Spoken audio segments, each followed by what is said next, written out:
আসসালামু আলাইকুম এভরিওয়ান। আজকে আমি আপনাদের সাথে শেয়ার করব কিভাবে খুব সহজে মজাদার লইট্টা শুটকির ভুনা বানিয়ে ফেলবেন। সো প্রথমে এখানে লইট্টা শুটকি নিব এবং সেগুলোকে সিদ্ধ করে তারপর মাঝের যে কাঁটাগুলো আসে সেগুলো সরিয়ে ফেলবো।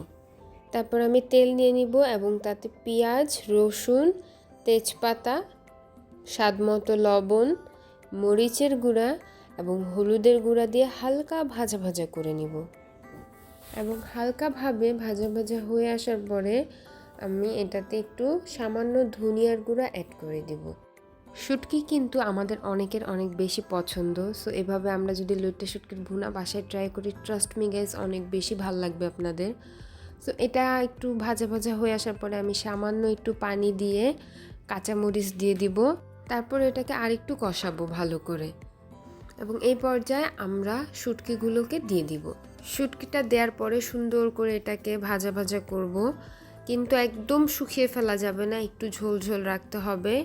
এবং শুটকি দেওয়ার পরে আবারও সামান্য পরিমাণ পানি অ্যাড করব, তারপরে এটাকে ভাজা ভাজা করে পানিটা হালকা শুকাবো এবং এত সুন্দর কালার আসবে। একদম যখন লাস্টে ভাজা ভাজা হয়ে যাবে ধনেপাতা দিয়ে হালকা নাড়াচাড়া করে নামিয়ে ফেলবো। আপনারা জাস্ট একদিন ট্রাই করবেন, বাসায় ভাত দিয়ে খাবেন। যাদের শুটকি পছন্দ তাদের তো অবশ্যই অনেক বেশি ভালো লাগবে। সো আশা করি আপনারা ট্রাই করবেন অবশ্যই এবং আমাকে জানাবেন কমেন্ট সেকশনে যে আপনাদের কেমন লাগলো। সো আজকের জন্য এতটুকুই। সবাই ভালো থাকবেন। Do follow my page. আল্লাহ হাফেজ।